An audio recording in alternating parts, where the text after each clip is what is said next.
पीले दांत वाली बहू। रंजना कभी ब्रश नहीं करती थी। उसे कितनी बार उसके माँ बाप ने डांटा, लेकिन उसका कोई असर उस पर होता ही नहीं था, जिस कारण से उसके दांत पीले पीले हो जाते हैं। शादी के बाद। अरे बहू, वैसे तो तुझ में कोई कमी नहीं है, पर तेरे दांत इतने पीले कैसे हैं बेटा? कैसे है मतलब? कुछ सर्जरी थोड़ी ना कराई है। वो तो क्या नाम है, ब्रश नहीं करती थी तो पीले हो गए। क्या करूं? आप कहें तो लाल करवा लूं या फिर काले? यार ये क्या है, क्यों माँ से लड़ रही हो? लड़ रही हूँ? अरे मैं लड़ रही हूँ या ये बोल रही है कि दांत पीले हैं, पीले। अरे तपस्या थोड़ी ना की है इन्हें पीले करने के लिए। बकायदा ब्रश नहीं किया है 20 साल तक, तब जाकर। छी, कैसी बात कर रही हो? ये उस वक्त तो पीले नहीं थे जब हम लोग तुम्हें देखने आए थे।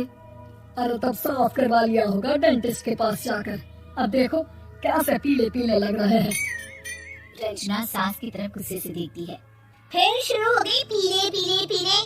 अरे पीले तो तभी थे जब मेरे हाथ का रसगुल्ला उड़ा उड़ा कर खा रही थी और बोल रही थी, लड़की नहीं गुणों का खजाना दे रहे भाई साहब। अब वो लोग करते भी तो क्या करते, पीले दांत वाली बहू पल्ले पड़ी थी तो झेलना तो था ही। एक दिन कीर्तन में रंजना गाना गा रही थी। अरे कमला बहन, माँ का द्वार आया तो सब शुद्ध होकर आता है, फिर अपनी बहू को ब्रश भी नहीं करवाती तुम। दूर से पीले पीले दांत भक्ति में बाधा उत्पन्न कर रहा है। और कोई 2 साल के बच्ची थोड़ी ना लेकर आई हूँ मैं बहू बनाकर। अच्छी खासी लड़की है, अरे कैसे करवाऊं ब्रश? ये तो उसे खुद करना चाहिए ना। अब माँ बाप तो इसके जैसे तैसे निपटा दिए, ये नहीं सोचा कि सास कैसे संभालेगी। सास बहू को लेकर घर आ जाती है, लेकिन सोच लेती है कि अब इसे लेकर कहीं नहीं जाएगी। अगले रोज बहू कहती है, अरे क्या हो गया, मंदिर नहीं जाना क्या? कीर्तन का वक्त हो रहा है। मेरी मधुर वाणी से कान्हा जी जागते हैं और सोते हैं। आप तो जानती है ना उनकी भक्ति में कितना मन लगता है मेरा। वो क्या है ना, तबीयत ठीक नहीं लग रही है मेरी, आराम करूंगी मैं। तबीयत ठीक नहीं लग रही? अभी तो मिथुन के गाने पर नाच रही थी आप, और अब बोल रही है कि तबीयत ठीक नहीं लग रही।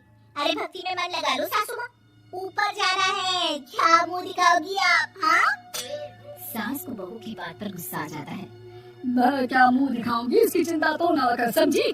अपने मुंह की चिंता कर, जो ये पीले पीले दांत लेकर हर जगह पहुंच जाती है। पता है लोग कितना मजाक बनाते हैं। ना जी ना, मैं नहीं जाना कहीं तेरे साथ। तो ये बात है, कोई ना, मत जाओ, मैं अपने कमरे में ही बैठकर भक्ति कर लूंगी। ऊपर वाला दांत थोड़ी ना देखता है, मन देखता है, भावना देखता है। और अरे बस बस, तू सब कुछ दिखा, बस ये सफेद चमकदार दांत ना दिखाना किसी को, है? जा यहाँ से। बहू को सास की बात का कोई फर्क नहीं पड़ता, वो तो जैसी थी वैसी ही रह जाती है। सुबह नहाकर किचन में खाना बनाना, फिर खाना खाना, कीर्तन भजन करना और सो जाना। एक दिन, माँ जी मैं सहेली के घर जा रही हूँ, शाम को लेट आऊंगी। हाँ, तो जाना, मैंने कौन सा तेरी आरती करनी है घर पर बैठकर। रंजना सहेली के घर जाती है, जहाँ वो पार्टी में जाने की तैयारी कर रही होती है। अरे शिखा, कहाँ जाने की तैयारी कर रही है? मैं गलत वक्त पर आ गई क्या? अरे नहीं यार, उल्टा सही वक्त पर आ गया। मैंने ये साड़ी और ज्वेलरी निकाली है यार, शाम को इनके ऑफिस की एक पार्टी में जाना है। बताना कैसा लग रहा है ये सब? नहीं यार, इस ड्रेस के साथ तो वो वाली ज्वेलरी अच्छी लगेगी। हाँ सही बोल रही है, मैंने ध्यान ही नहीं दिया। वैसे तो हमेशा से मस्त फैशन सेंस रखती है। तो बड़ा जाती होगी ना पति के साथ पार्टी में। रंजना कुछ नहीं बोलती, बस सोचती है कि यार काश ये बात सही हो जाती, पर मैं क्यों नहीं जाती पार्टी में? क्या इन लोगों की कोई पार्टी होती नहीं होगी? रंजना घर आती है और रात में पति से सवाल करती है, एक बात बताइए, आप मुझे किसी पार्टी में क्यों नहीं ले जाते? क्या आपके यहाँ ऑफिस में पार्टी नहीं होती? पति बेचारा क्या कहता कि दांत पीले हैं तुम्हारे इसलिए। अरे कोई पार्टी होती नहीं हम लोगों के ऑफिस में, तो कहाँ से लेकर जाऊँ? और मार्केट, मॉल, कहीं वीकेंड घूमना, कहीं तो। अरे यार सारे हफ्ते में एक छुट्टी मिलती है, तो सोचता हूँ कि आराम ही कर लूँ। क्यों? रंजना मन मार के रह जाती है। पहले कभी सास के साथ मंदिर जाया करती थी, लेकिन वो भी सास ने ले जाना बंद कर दिया।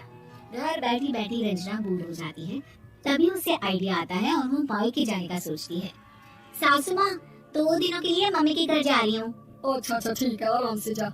और हाँ, माँ से कुछ अच्छी आदत सीख कर आना कि कैसे शरीर के हर बात की तरह दांतों की सफाई भी जरूरी होती है, समझी? शुरू हो गई ना आप? वो लोग आपकी तरह नहीं है कि छोटी छोटी बात का बतंगड़ बना दे। उन लोगों के लिए मैं मायने रखती हूँ, ना कि मेरे पीले पीले दांत। रंजना माँ को बिना बताए उन लोगों को सरप्राइज देती है, लेकिन जैसे ही वो दरवाजे पर पहुंचती है, अंदर देखती है कि घर वाले कहीं जा रहे होते हैं। अब माँ, काश रंजना दीदी के दांतों वाली प्रॉब्लम नहीं होती तो वो भी हम लोगों के साथ चलती ना बुआ जी की बेटी की शादी में। हाँ बेटा, लेकिन अब उसे कौन समझाए कि उसको उसके पीले दांत नहीं दिखते, लेकिन उसके आसपास के लोगों को कितना एम्बैरेसिंग फील कराते हैं। मुझे तो कितनी बार उसके स्कूल की टीचर ने शिकायत की कि उसके साथ कोई लड़की बैठना भी नहीं चाहती, और ना ही कॉलेज में कोई उससे बात करना चाहता था। लेकिन पता नहीं क्यों उसे ये बात समझ में ही नहीं आती। कोई कमी नहीं है उस लड़की में, बस यही के दांत पीले हैं। वो तो भला हो जीजाजी और उनकी माँ का, जो दीदी को जैसी है वैसे ही रखा हुआ है। रंजना को अपने घर वालों की बात सुनकर बहुत दुख होता है। वो सोचती है कि वो क्या करे, लेकिन फिर वो सीधा डेंटिस्ट के पास जाती है, अपने दांत चमकाती है और कसम खाती है कि वो रोज ब्रश करेगी। अरे क्या हो गया? तुम तो 2 दिनों के लिए गई थी ना। पर कोई ना, अच्छा है, चलो आ गई तो। रंजना सास के सामने आकर खड़ी हो जाती है और पूरी स्माइल करती है, उसके चमकदार दांतों को दिखाती हुई। चले मंदिर। माँ, मुझे माफ कर दीजिए, मैंने आप लोगों को बहुत एम्बैरेसिंग फील करवाया। मैं आज से रोज ब्रश करूंगी।